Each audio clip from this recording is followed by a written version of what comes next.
talking about examples, so similar patterns can be observed in workplace and emotional contexts also. Take an example that if an employee is frequently criticized by a supervisor, frequently humiliated in meetings by the supervisor or the boss, even seeing the boss name on the phone can create stress and anxiety even before the conversation begins. Initially, the presence was of boss or his name was not the trigger for this response of fear, but by again and again being paired, being associated with those emotional upheavals, this name only starts creating that particular response. Likewise, we can see that some individuals, they feel uneasy when they smell a hospital, as the scent becomes associated with past painful or uncomfortable experiences. These reactions, we must understand that these reactions are not conscious choices, but these are learned emotional responses developed through repeated associations. Such examples highlight how classical conditioning operates continuously in our daily life, influencing emotions, habits, and behaviors in subtle yet powerful ways. Now, when we are talking about Pavlov's theory, there are certain phases, there are certain processes that are explained by later psychologists. Pavlov did not label fixed stages, but over time, psychologists have identified key processes like acquisition, extension, generalization, discrimination, and they actually explain how conditioning develops and changes. Let us now go a little deeper into classical conditioning by understanding how associations are formed. So, the very first concept is acquisition, which refers to the stage where learning takes place. When a neutral stimulus, like a bell in Pavlov's case, is repeatedly paired with an unconditional stimulus, like the food in Pavlov's experiment, the subject gradually learns this connection. Now, timing plays a very crucial role here. The stimulus must come just before the response so that the brain begins to predict what will happen next. So, the timing of association is very, very important. In our classrooms, whenever suppose there is a teacher and he or she calls the attendance, the roll call, initially it was the teacher is calling the name and the student is saying present in response to that name. But just think of a situation when the teacher changes this particular system, and every time he or she calls the name of a student, it is followed by questioning or checking homework. Every time the name, then either there will be a question or she will ask about the homework. Initially, hearing one's name is neutral, but after repeated experiences where the name is followed by pressure or by questioning, students begin to feel alert or anxious the moment their name is called. Even before anything is asked, just hearing their name, they start fearing, they become anxious. This automatic readiness shows that learning has been acquired through repeated associations. Now, we need to understand that there is a full conditioning cycle that goes on. If we talk about the conditioning cycle, it has three phases: before conditioning, during conditioning, and after conditioning. So, before conditioning is the phase where the food or the unconditioned stimulus leads to salivation or the unconditioned response.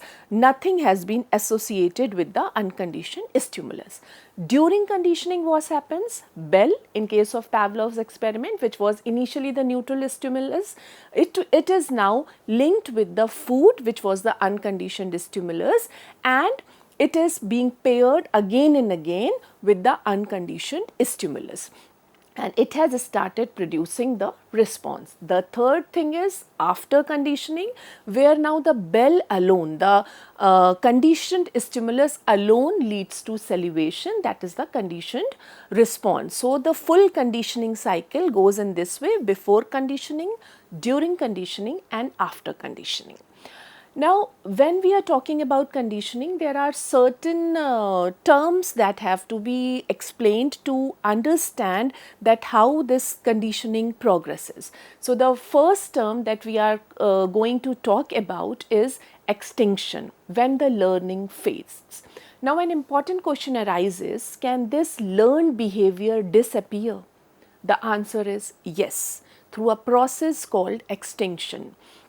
If the conditioned stimulus, in Pavlov's case it was the bell, if the conditioned stimulus is repeatedly presented without the unconditioned stimulus, that was the food, for an example like ringing the bell without giving the food, this association gradually weakens. If we are ringing the bell again and not presenting the food, then this association between bell and salivation, it weakens and the response fades away. In real life also this can be seen. Just take an example. Suppose a child who fears dogs slowly overcomes that fear after repeated exposures to calm and friendly dogs. Similarly, take a classroom example. A student who fears public speaking can gradually become confident if given repeated safe and supporting opportunities to speak. Extinction shows that learned fears and behaviors are not permanent and they can be reshaped through experiences. We have taken the example of the mobile notifications. Now, suppose this notification sound comes again and again for useless notifications which are of no use for us, meaningless messages. So, repeatedly if that is happening, you stop reacting to the notifications in the excited way you were doing it earlier. The second term that we need to explain, the second process we need to explain is spontaneous recovery, actually when the learning returns. Now, it has been noted that even after extinction, a learned response can suddenly reappear. This phenomena is called spontaneous recovery. It means that although a behavior seems to have disappeared, it is not completely erased from memory. For example, a person who has overcome the fear of injections may unexpectedly feel anxious again sometime when visiting a hospital after a long duration. A person who had a minor accident, suppose, and becomes comfortable driving again after practice, but if he leaves driving for a few months, when they sit behind the wheel again, they may feel nervous unexpectedly. This shows that emotional learning is deep and long lasting. So, in educational settings, we have to remind ourselves that a student's anxiety or hesitation that we are seeing right now in our class, it may be rooted in some past experience, not just present situation. Understanding this helps educators respond with empathy and create emotionally safe learning environments. Two more terms that we need to describe are generalization and discrimination.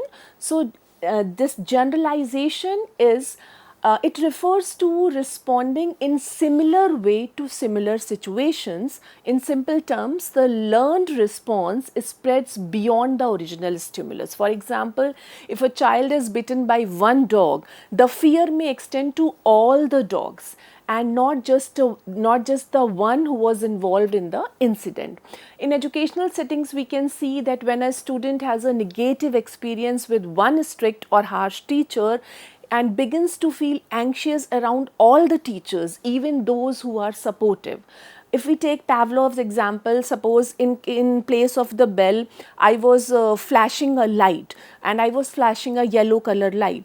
But the dog starts responding, salivating to yellow light, to red light, to green light, to any color light. Then this is generalization. Such generalized responses can impact learning attitudes and emotional well-being, making it very important for educators to recognize and address them sensitively. Now, in contrast to generalization, the other term is discrimination, which refers to the ability to differentiate and respond only to a specific stimulus rather than to all the similar situations. For instance, a child may learn that only one particular dog was aggressive and that not all dogs are harmful. Similarly, in the classroom, students may understand that while one teacher may be strict, others are approachable and supportive. If I talk about Pavlov's experiments, suppose as I said, I have flashed the yellow light, I have paired the yellow light with the food, so the dog will respond only to the yellow light, not to the green light, not to the red light. Now, this ability to distinguish helps in developing a balanced emotional response. Effective teaching therefore plays a very crucial role in promoting discrimination as it helps the students to avoid unnecessary fear. It helps them to think rationally and respond appropriately rather than reacting emotionally to every similar situation. We have talked about Pavlov's experiment, but moving from Pavlov's work with animals, psychologists began to question whether human emotions could also be conditioned.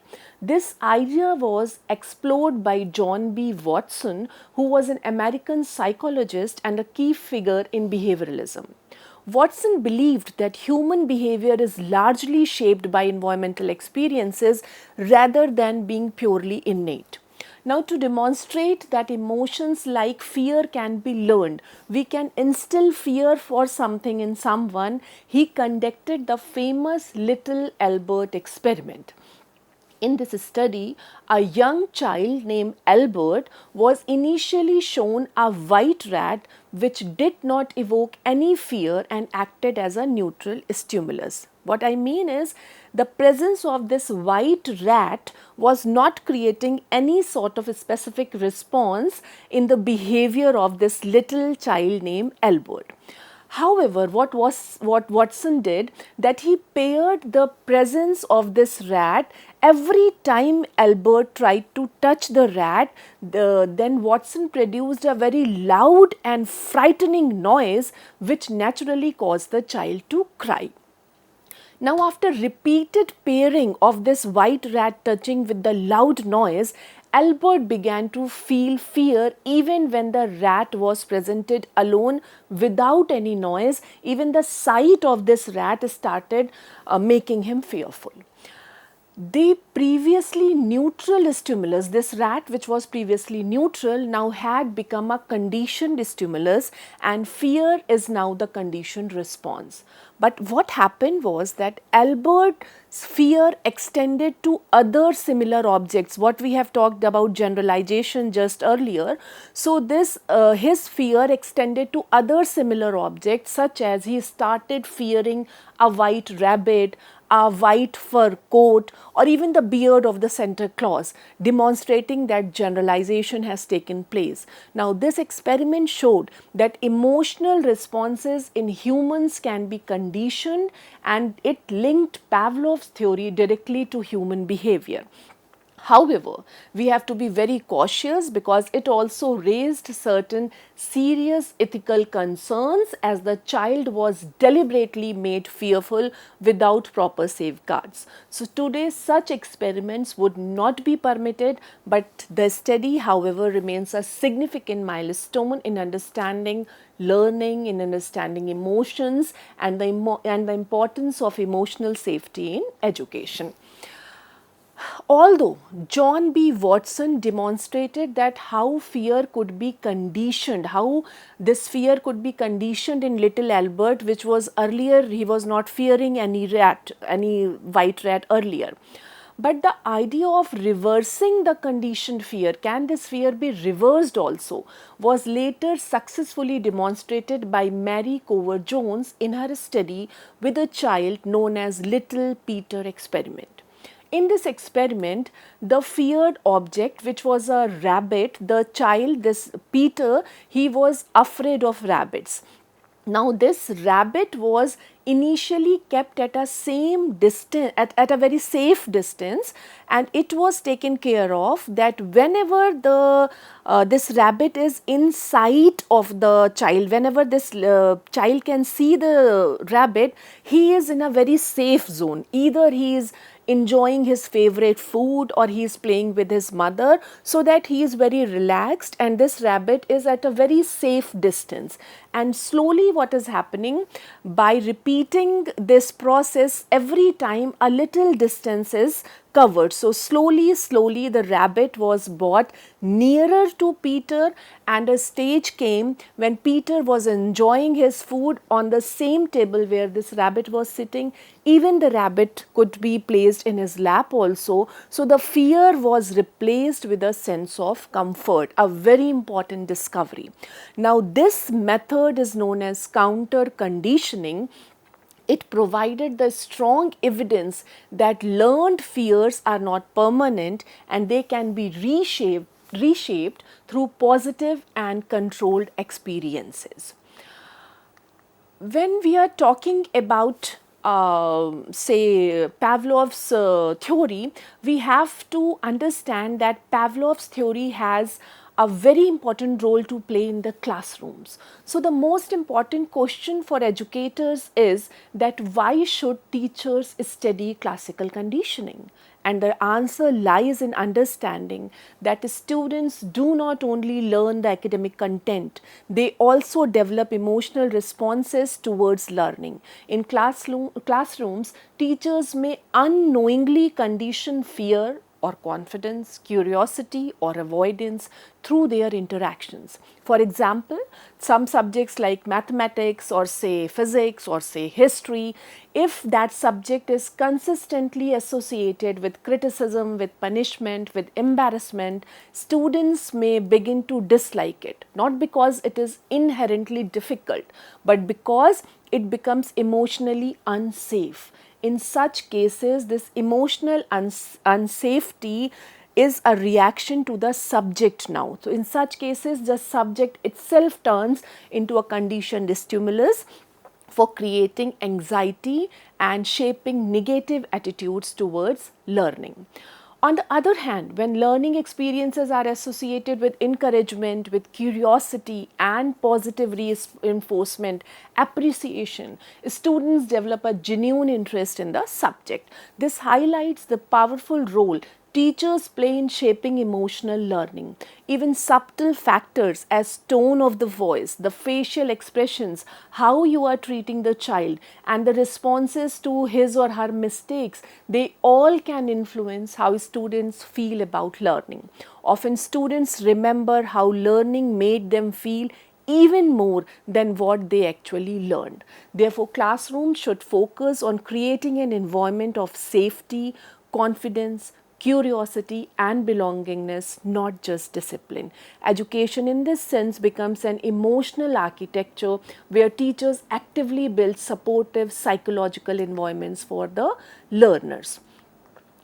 Now, if we talk about the modern therapies, there are certain therapies these days which are having this classical conditioning as their base. So, one of the most powerful application of classical conditioning is in psychological therapy. It is based on a simple yet profound idea that if fear can be learned, it can also be unlearned. This principle plays a crucial role in helping individuals overcome phobias and anxiety. One very widely used method is systematic desensitization, which was developed by Joseph Wolf. It is based on the understanding that a person cannot feel deep relaxation and intense fear at the same time. Go back to the experiment of little Peter and you will understand it. In this approach, the individuals are first trained in relaxation techniques and then gradually exposed to the source of fear in a step-by-step manner, starting from the least threatening situations and moving towards the more direct exposure. Over time, fear is replaced with a sense of calm, a process known as counter conditioning. The second thing that we'll be talking about is give me a minute. that is exposure therapy. Now, in exposure therapy, what is happening is that we expose the subject to the fear directly. Now, this exposure is done in a very safe environment where the thing that the subject is fearing is exposed, but in a safe environment. Say suppose somebody is very much has a very much fear of flying. So in that case they can have simulations of flying, and gradually they experience simulated or real flights with support, and slowly the anxiety decreases. There is one more therapy which is known as aversion therapy, which works by pairing the undesirable behavior with discomfort. Earlier we were talking about bringing up desirable behaviors. In aversion therapy, we pair the undesirable behavior with discomfort. For instance, in the treatment of alcohol dependence, certain medications create unpleasant physical reactions like feeling of nausea or severe headache or severe stomach pain. So when alcohol is consumed, it leads the brain to associate the behavior with discomfort rather than pleasure. So these therapeutic applications demonstrate that how principles of classical conditioning can be effectively used for healing and behavioral changes. Every theory has its merits and demerits. So we have been talking about classical conditioning. Its merits we have talked, like it's so powerful in habit formation. It is very simple and observable. It is applicable across diverse settings like in schools, in therapy, in workplaces, in daily life.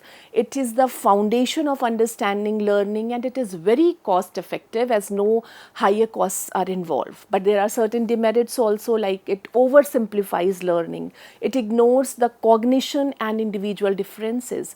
It has limited effectiveness for complex behaviors. There are ethical concerns in many cases like in aversive conditioning, and it may produce temporary behavior changes without long lasting understanding. This we are coming towards the end of our lecture, so we need to understand the power of conditioning. From a dog responding to a bell, to a student developing fear of mathematics, and even to modern therapies treating phobias, Pavlov's idea continue to shape our understanding of behavior. This is the true power of classical conditioning. As educators, an important question we must constantly reflect on is what are students associating learning with? Is it fear? Is it shame? Or is it anxiety? Or is it confidence? It is curiosity and motivations. These associations are not temporary. They are deeply embedded in the learner's mind. Student may forget the content of a lesson, but they rarely forget how the classroom made them feel. If we pause for a moment, we realize that classical conditioning is not just about laboratories, dogs, or classrooms. It is about all of us. Every day our reactions, our preferences, our fears, our habits are quietly shaped by the associations we have built over time. We have talked about the habit of checking the notifications in the phone. We have talked about the habit of fearing a simple name. We have talked about the habit of getting anxious by just hearing the word exam, or seeing a examination hall, or visiting a hospital. These are certain examples that we have taken in this lecture series. There are many more examples that we come across in our daily life which are actually shaped by the way we associate them with the things. Take a very normal example that there's certain music that lifts our mood. There are certain places that make us feel uneasy. There are people who bring comfort or stress. None of these responses are random. They are all learned, they are all conditioned. And once we become aware of this, we gain something very powerful, the ability to reflect, to question, and even to reshape our responses. Psychology, therefore, not just explain behavior, it gives us the possibility to change it, to grow, to respond more consciously in our everyday lives. And the real lesson from Pavlov's work is that education goes beyond the transmission of knowledge. It is about shaping emotional experiences that influence lifelong learning, and teachers play a very crucial role in building these experiences consciously or unconsciously. A supportive and positive environment can inspire confidence, while a negative one can create very lasting fear. Thank you for being the part of this first lecture in the series. In the next session, we'll try to understand some another interesting theory and its application in our own world. Thank you so much.